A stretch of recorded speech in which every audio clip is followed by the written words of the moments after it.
وأشهد أن لا إله إلا الله ولي الصالحين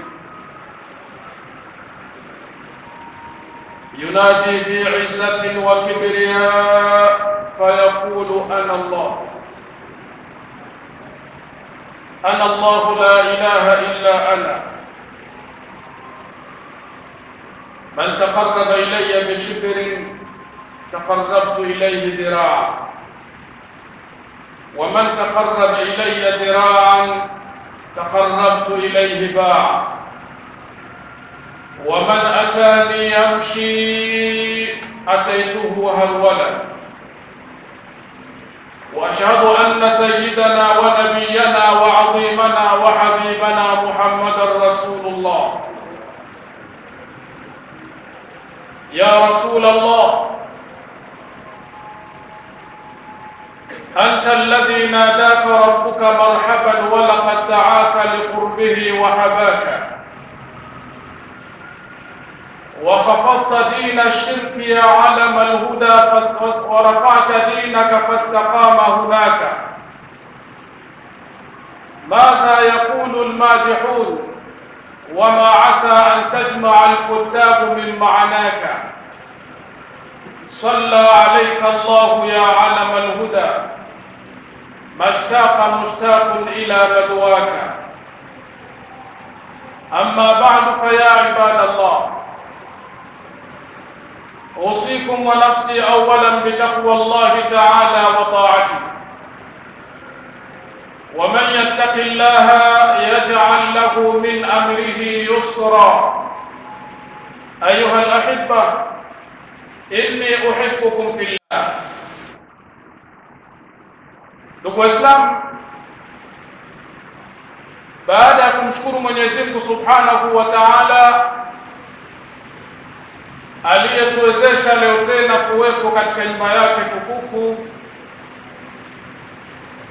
na kumtakia rehma na amani kiongozi wetu, fahari yetu, muokozi wetu, mtume wetu Muhammad sallallahu alayhi wasallam, aliyekuja kuwatoa watu kutoka katika viza vya ujinga na kuwapeleka katika nuru ya Uislamu na imani. Ama baada ya kuyasema hayo, nitumie sasa fursa hii kuwahusia pamoja na kuihusia nafsi yangu dhaifu na nyonge kumcha Allah Subhanahu wa Ta'ala kwa kujitambua, kubadilika na kuacha mazoea. Ndugu Waislamu, tupo katika mwezi mtukufu wa Rajab. Ni moja katika miezi minne mitukufu iliyotajwa kwa majina yake na mtume wetu Muhammad sallallahu alayhi wasallam pale aliposema, as-sanatu 12 shahran minha arba'atun hurum thalathu mutawaliyatun dhul qa'da dhul hijja wal muharram wa rajabul fardu alladhi baina jumada wa sha'ban. Mwaka unaundwa na miezi 12 na uwepo wa kitu kinachoitwa mwaka ni kielelezo kwa mwanadamu ili kiweze kumfanyia wepesi na urahisi wa kujitathmini juu ya matendo yake. Ifikie mahala mwanadamu anapanga mipango yake na utaratibu wake, lakini hawezi akadhibiti kama si kujiwekea utaratibu wa muda na wakati. Mara nyingi mipango inapangwa kuanzia mwaka na kuendelea. Idhan, uwepo wa kipengele cha mwaka kwamba sasa watu wanasema mwaka umeanza na mwaka umemalizika ni kielelezo cha kumfanya mwanadamu kujiwekea utaratibu wa kujitathmini wapi alipotoka na yuko wapi, lakini anakwenda wapi na kwa utaratibu upi.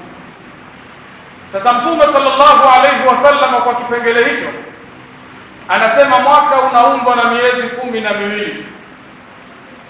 Na katika miezi 12 hiyo kuna miezi 4 mitukufu.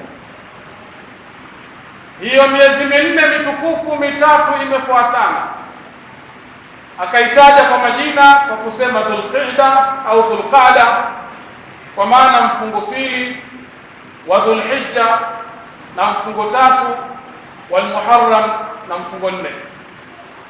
Hii ni miezi mitatu imefuatana. Akasema wa Rajabul fardu alladhi baina Jumada wa Shaaban, na Rajab imejitenga, iko kati ya Jumada na Shaaban. Mwezi tuliomaliza ni Jumada al-akhira, lakini mwezi unaofuata ni Shaaban. Hapo kati ndio iko Rajab, kwa maana mwezi huu ambao tunao hivi sasa na leo ala al-asah ni mwezi 5 Rajab. Mwezi huu wa Rajab unapofika, mara nyingi sana hutukumbusha tukio muhimu, tukio ambalo limemtokezea mtume wetu Muhammad sallallahu alayhi wasallam, tukio ambalo lau mwanadamu atasafirisha akili yake na kuweza kuzingatia yaliyomo katika tukio hili, itakuwa sababu ya kumjengea uwezo wa kuamini na kumwongezea imani yake juu ya uwepo wa Mwenyezi Mungu Subhanahu wa Ta'ala na uwezo wake, kwa sababu tukio hili la Isra wal Mi'raj ni tukio ambalo limekwenda kinyume na kawaida ya akili ya mwanadamu. Ni tukio lililohusisha sehemu mbili au kada mbili za usafiri. Ilikuwa ni usafiri wa ardhi kutoka Makka kwenda Palestina, lakini tukio la pili limehusisha usafiri wa anga kutoka Palestina ila ma fawqa sidratil muntaha, haithu la ya'lamu ma bada dhalika illa khaliqul khalqi wa mubdi'ul kainat. Tukio hili la Isra wal Mi'raj limekuja ni tasliyatun li Rasulillah sallallahu alayhi wasallam, ni sehemu ya kumliwaza mtume wetu Muhammad sallallahu alayhi wasallam.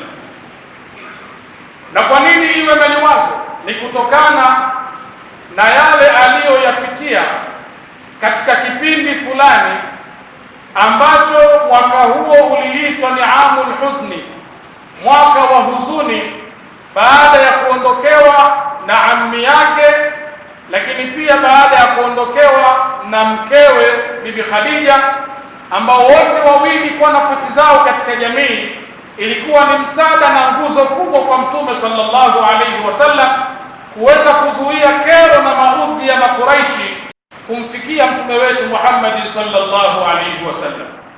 Lakini mara baada ya kufa wawili hawa, Makuraishi na makafiri, ilikuwa ni chance muhimu kwao na kuona sasa wamepata nafasi ya utekelezaji juu ya yale ambayo wao wameyaratibu kwa mikono yao, wameyaratibu kwa akili zao, ili kusitisha na kukomesha utaratibu na sera alizokuja nazo mtume wetu Muhammad sallallahu alayhi wasallam, sera ambazo zimekuja kuutangazia ulimwengu annahu la ilaha illa huwa, hakuna mola isipokuwa Allah subhanahu wa ta'ala. Kwa hivyo kero zikaongezeka, maudhi yakawa mengi, mtume sallallahu alayhi wasallam alifanyiwa mengi mabaya, mengi mazito. Sasa ikafikia mahala Mwenyezi Mungu subhanahu wa ta'ala akatumia moja katika rasilimali muhimu kwa mwanadamu ili kuweza kumrejesha mwanadamu katika muweko wa asili. Mwanadamu ili usimame sawa sawa, unapaswa kuona, na ukiona utazingatia. Na kuona kuna namna mbili, wako wanaoona kupitia macho yao, lakini pia wako wanaoona kupitia nyoyo zao. Na anayeona kupitia moyo, basi huyu ndio anaona vizuri kuliko anayeona kupitia macho. Pamoja vyote hivyo vinaona, na baadhi ya wanachuoni imefikia mahala wakasema mtu haoni kupitia macho, bali anaona kupitia moyo na akili zake. Sasa tukio hili la Isra wal Mi'raj, maelezo ya Mwenyezi Mungu Subhanahu wa Ta'ala ni kumfanya Bwana Mtume sallallahu alayhi wasallam akaone, na atakapoona ni wazi moyo wake utarejea kwenye nafasi yake na ataendelea kutekeleza majukumu aliyopatiwa na Allah subhanahu wa ta'ala bila ya kigegezi chochote, kwa kuamini baada ya kuona kwamba yuko ambaye ana nguvu kuliko nguvu zote, na yeye ana uwezo kuliko uwezo wowote, na atakalo huwa linakuwa kwa kusema kun fayakun. Maelezo yamekuja hivyo. Mwenyezi Mungu Subhanahu wa Ta'ala anasema, Bismillahir Rahmanir Rahim, Subhanalladhi asra bi'abdihi laylan min al-masjidil haram ila al-masjidil aqsa alladhi barakna hawlahu linuriyahu min ayatina innahu huwa as-sami'ul basir. Lakini katika aya nyingine Allah subhanahu wa ta'ala anathibitisha kwa kusema laqad ra'a min ayati rabbihi al-kubra. Katika Isra anasema linuriyahu, katika Mi'raj anasema laqad ra'a. Na mara baada ya kuona, Mtume sallallahu alayhi wasallam alisimama sawa na alipata maliwazo ya kutosha, na aliporudi katika ardhi hii alirudi Muhammadi mpya aliyeendelea kutangaza sera za Mungu mmoja mwenye uwezo usiowezekana, na watu wakaingia katika Uislamu na kuiamini dini yake na kumwamini Mwenyezi Mungu Subhanahu wa Ta'ala kupitia tukio hili la Isra wal Mi'raj. Ndugu Waislamu, maelezo ya Allah Subhanahu wa Ta'ala juu ya tukio hili, ameanza na neno subhana, na hili neno hutumika katika kitu ambacho kitakuwa kimekwenda khariqatun lil'ada, tofauti na kawaida. Yani ukiona jambo la ajabu limefanyika, unatakiwa useme subhanallah, maana ametakasika Mwenyezi Mungu. Huu sio uwezo wa kawaida. Kuonekana kwa jambo hili kwa sura hii sio jambo la kawaida, na kwa kuwa Isra wal Mi'raj ni jambo lililokwenda kinyume na akili za mwanadamu, Mwenyezi Mungu Subhanahu wa Ta'ala katika kulieleza ameanza kusema na neno subhanalladhi asra bi'abdihi. Ametakasika Mwenyezi Mungu ambaye amempeleka mja wake. Asra, na neno Isra maana yake ni asayru laylan, ni kitendo cha mtu kutembea usiku. Mtu akienda usiku inaitwa Isra. Lakini baadaye Mwenyezi Mungu akasema asra bi'abdihi alafu laylan, kuashiria kwamba tukio lenyewe hili lote halikugharimu usiku mzima, bali kana juz'an min al-layl, isipokuwa ilikuwa ni sehemu ndogo ya usiku. Allah Subhanahu wa Ta'ala ameyafanya yote hayo. Asra bi'abdihi laylan min al-masjid al-haram ila al-masjid al-aqsa, kutoka msikiti mtukufu wa Makka na kwenda msikiti mtukufu wa mbali wa Baitul Muqaddas kule Falastini. Ndugu Waislamu, katika aya hizi yako mafunzo mengi ambayo kwa mtu mwenye akili akikaa chini na kufikiri atagundua mambo mengi sana ambayo yatamwezesha kumjengea uwezo wa kuendelea kumwamini Mwenyezi Mungu Subhanahu wa Ta'ala.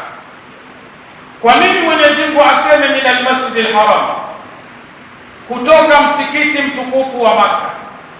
Na wakati tukio hili linatokea ndani ya Kaaba kulikuwa na masanamu 360 tu'badu min dunillah, yakiabudiwa kinyume na Mwenyezi Mungu Subhanahu wa Ta'ala. Sasa mahala penye masanamu, kwa nini maelezo yaje kwamba huo ni msikiti mtukufu na wakati ndani yake haabudiwi Mwenyezi Mungu Subhanahu wa Ta'ala? Lakini akisema ila al-masjid al-aqsa, kwenda msikiti wa mbali, na hiyo Baitul Muqaddas wakati huo ilikuwa ni kituo cha Mayahudi kujadili na kupanga mipango na kutengeneza mifumo ya namna gani wataiharibu hii dunia na kumuondoshea mwanadamu heshima na utu wake. haikuwa mipango ya kumtukuza Mwenyezi Mungu Subhanahu wa Ta'ala kupitia mwanadamu, bali ni mipango ya kumkashifu Mwenyezi Mungu Subhanahu wa Ta'ala kwa kumdhalilisha mwanadamu na kumdogesha na kumuondoa katika muweko wa asili, ili mwanadamu asionekane kuwa kitu katika vitu ambavyo Mwenyezi Mungu Subhanahu wa Ta'ala amepata kusema kwa kumtukuza huyu mwanadamu, walaqad karramna bani adam, tumemtukuza mwanadamu. Kwa kuwa Allah Subhanahu wa Ta'ala amemtukuza mwanadamu, Baitul Muqaddas haikuwa sehemu ya kupanga mipango kuendelea utukufu huu kwa mwanadamu, bali ilikuwa ni kumdhalilisha. Lakini maelezo ya Mwenyezi Mungu Subhanahu wa Ta'ala anasema ila al-Masjid al-Aqsa, kwenda msikiti mtukufu wa mbali. Kwa nini? Kwa sababu maelezo haya kana isharatan wa bishara ala anna ummata Muhammadin sallallahu alayhi wasallam sataftahuhuma wa satuhawwiluhuma ila masjidain yudhkaru fihima ismullahi tabaraka wa ta'ala. Ilikuwa ni ishara na bishara, habari njema kwa ummati Muhammad sallallahu alayhi wasallam kwamba muda si mrefu ummati Muhammad utaigeuza nyumba tukufu ya Allah ya Makka kuwa ni msikiti anaoabudiwa na kutukuzwa Mwenyezi Mungu Subhanahu wa Ta'ala. Lakini Baitul Muqaddas muda si mrefu utageuzwa kutoka katika mazingira na hali iliyopo na kwenda katika eneo la kuabudiwa Mwenyezi Mungu Subhanahu wa Ta'ala. Na hayo yalikuja kuthibiti katika mwaka, kama tunavyosoma katika historia, Mtume wetu Muhammad sallallahu alayhi wasallam tunajua amezaliwa pale Makka na amelelewa pale Makka, amekuwa pale Makka, amepewa utume akiwa katika mji wa Makka. Lakini mara baada ya hapo yaliyotokea, Mtume sallallahu alayhi wasallam aliamrishwa na Allah Subhanahu wa Ta'ala kutoka Makka kwenda Madina. Akiwa Madina, baada ya miaka 6 iliyopita toka ahame, Mtume sallallahu alayhi wasallam aliota siku moja kwenye ndoto anaingia katika nyumba tukufu ya Makka, akiwa yeye na maswahaba wengi wamenyoa na kupunguza nywele zao, wakimtukuza Mwenyezi Mungu Subhanahu wa Ta'ala. Kwa ndoto hii, mwaka huu wa 6, Mtume sallallahu alayhi wasallam akakusudia kwenda Makka kufanya ibada ya umra, na kweli alifunga msafara, akaondoka yeye na masahaba kutoka Madina kwenda Makka. Walipofika mahala panaitwa Hudaibia, pale aliweka kambi kwanza kama hatua moja, na sasa apeleke taarifa za amani na utulivu kwamba ujio wake Muhammad sallallahu alayhi wasallam na kutaka kuingia Makka haikuwa ni kwa sababu ya mapigano wala fujo, bali amekuja kwa amani na utulivu, na lengo lake ni kuingia katika nyumba ile na kufanya ibada zake za umra, na watakaa hapo. Baada ya muda wa siku 3, basi watarejea katika mji wao wa Madina. Lakini taarifa zilipowafika watu wa Makka na Makuraishi wale, hawakuweza kuamini moja kwa moja juu ya maneno hayo.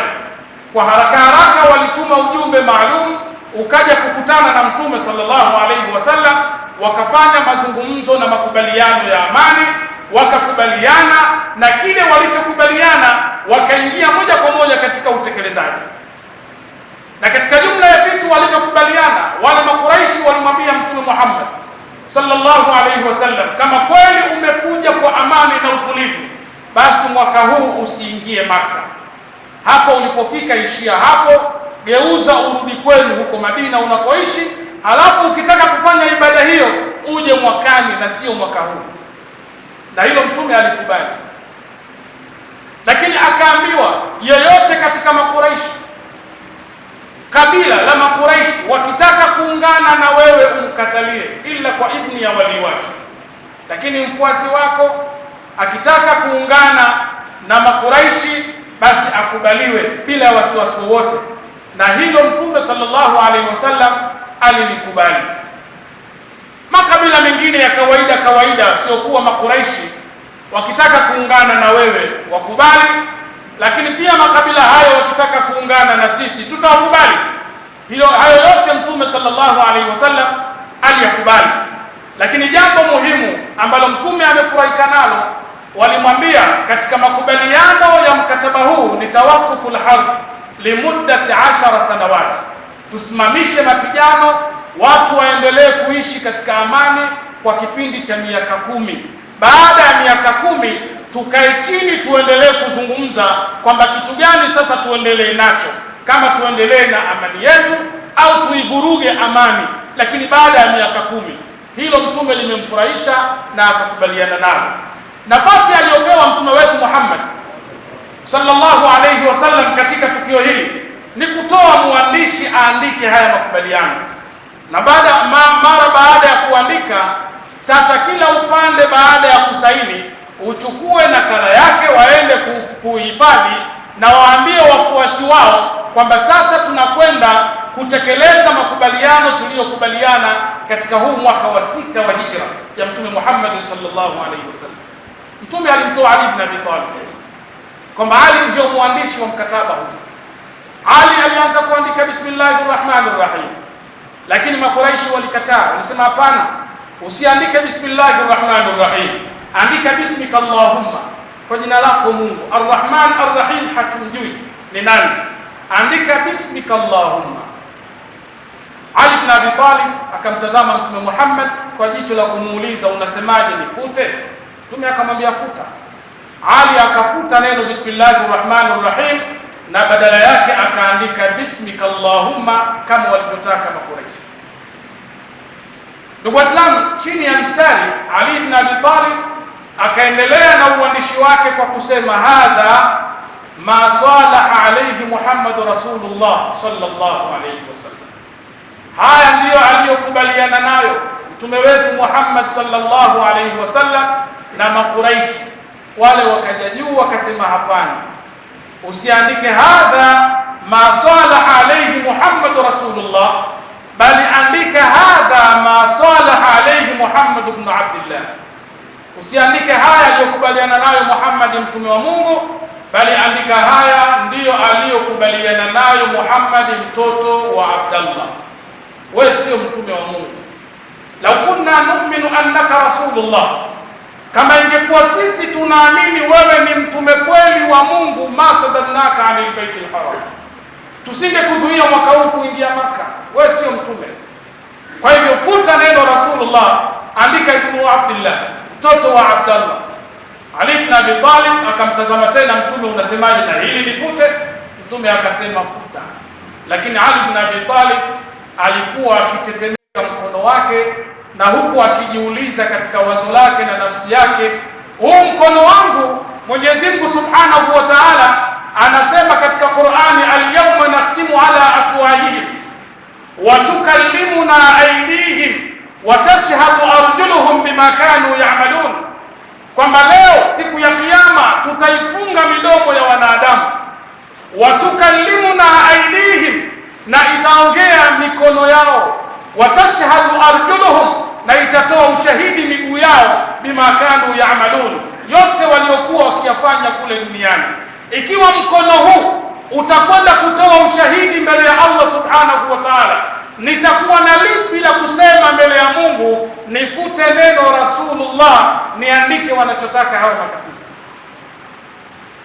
Ali ibn Abi Talib alishindwa na akamwambia Mtume sallallahu alaihi wasallam kwamba nimeshindwa ya Rasul, kwa hilo siwezi ya Rasulullah, nina hofu, mtasema nini mbele ya Allah?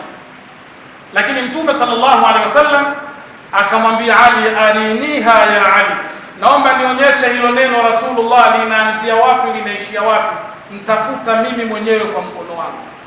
Mtume akafuta lile neno kwa mkono wake. Ndugu Waislamu, mkataba ulisainiwa na kila upande ukachukua waraka wake.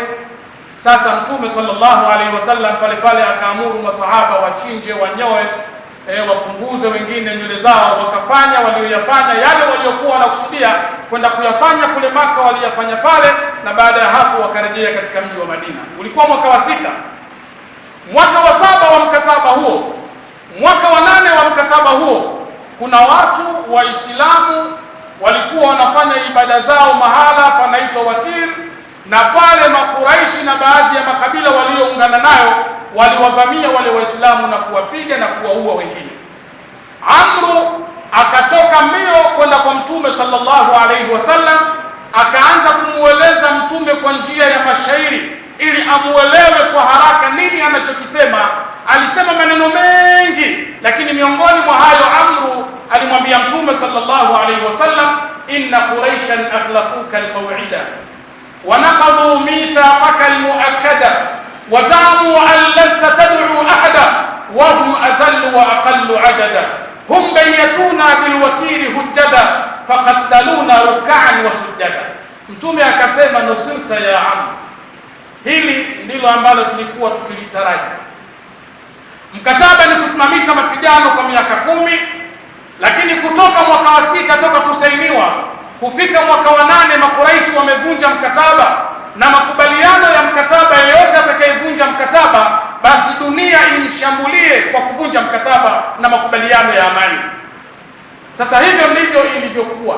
Mtume sallallahu alaihi wasallam mwaka wa 8 aliingia pale Makka, na utaratibu na mifumo aliyoitengeneza ni kisa kirefu na maarufu, lakini kutokana kuchelea kwa muda, Mtume aliingia pale Makka.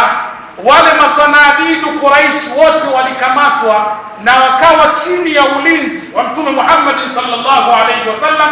Wote walikamatwa waliovunja ule mkataba.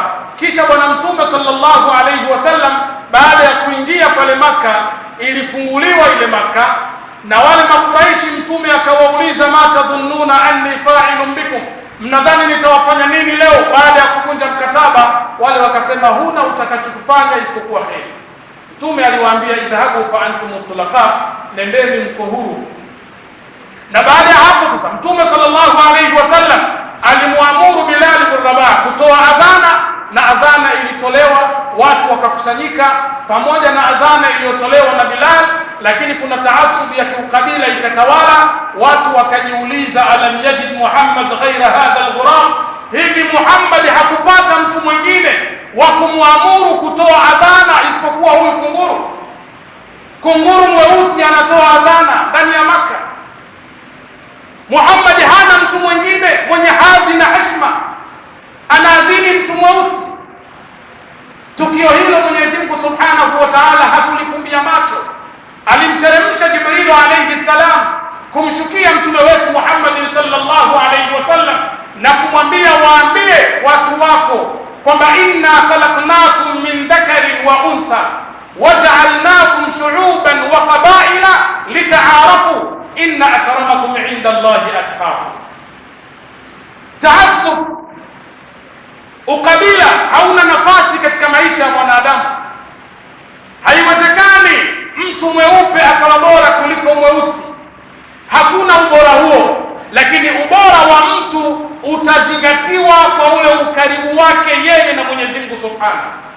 Inna akramakum 'inda Allahi atqakum, mbora wenu mbele ya Mungu ni yule mcha Mungu wenu. Idhan, katika huu mwaka wa 8 wa hijra, Mtume sallallahu alayhi wasallam aliingia katika mji wa Makka na akaanza kuisafisha Al-Kaaba.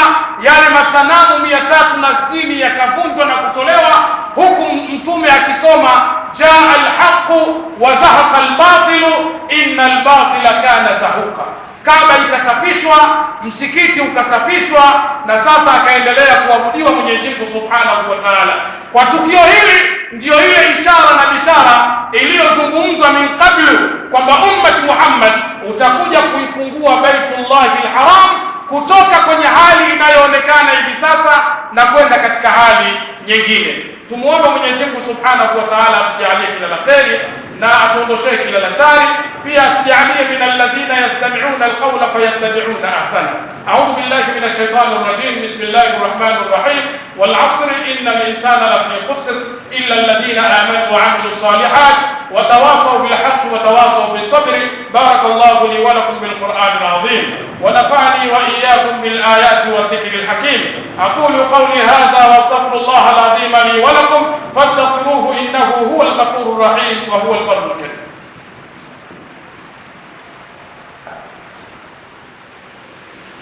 Alhamdulillahi rabbil alamin wassalatu wassalamu ala ashrafil anbiya'i wa imamil mursalin wa alihi wa sahbihi ajma'in, amma ba'd. ittaqullaha ta'ala wa adilu baina auladikum. Kwa dakika hizi kadhaa, kama tulivyoeleza katika hutuba ya mwanzo kwamba min almasjid alharam ilikuja kudhihiri katika mwaka wa 8 Mtume sallallahu alayhi wasallam alivyofanya tukio la fathu Makkah, na ni tukio maarufu katika vitabu vya sira, tukirejea tutaliona kwa upana wake.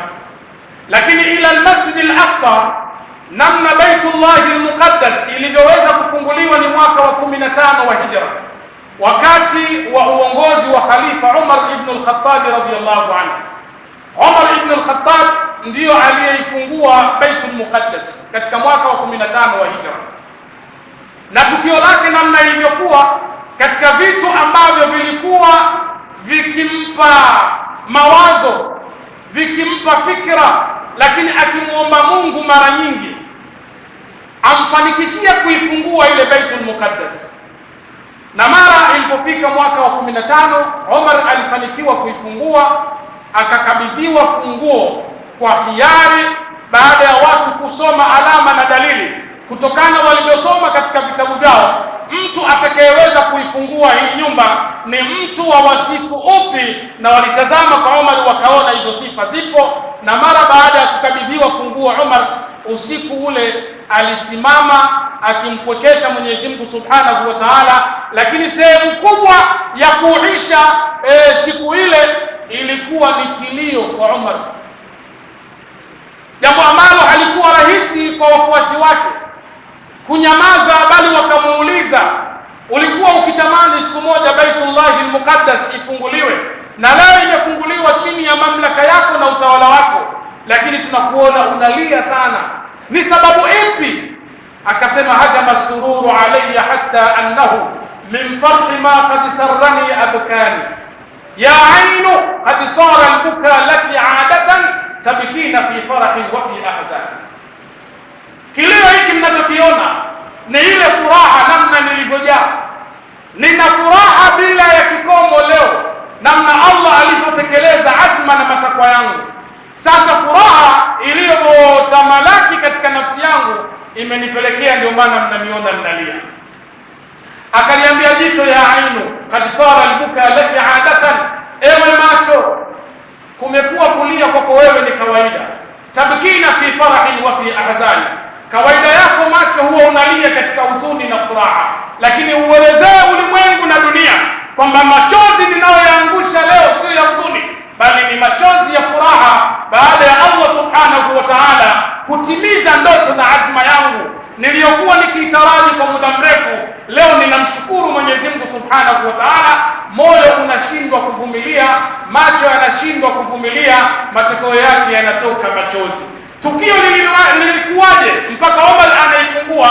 Lihadithina baqiyatun, tukipata wasa muda mwingine tutaeleza hili tukio namna lilivyokuwa mpaka Umar anaifungua Baitul Muqaddas, ili sasa kutimia yale maneno ya Allah Subhanahu wa Ta'ala aliposema, min almasjid alharami ila almasjid alaqsa inna Allaha wa malaikatahu yusalluna ala an-nabi ya ayyuhalladhina amanu sallu alayhi wa sallimu taslima.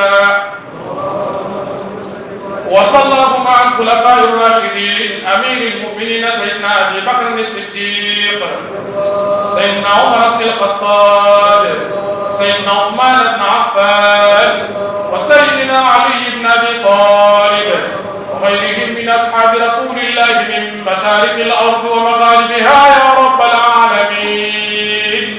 اللهم اغفر للمؤمنين والمؤمنات والمسلمين والمسلمات الأحياء منهم والأموات إنك قريب مجيب الدعوات يا قاضي الحاجات يا كافي المهمات.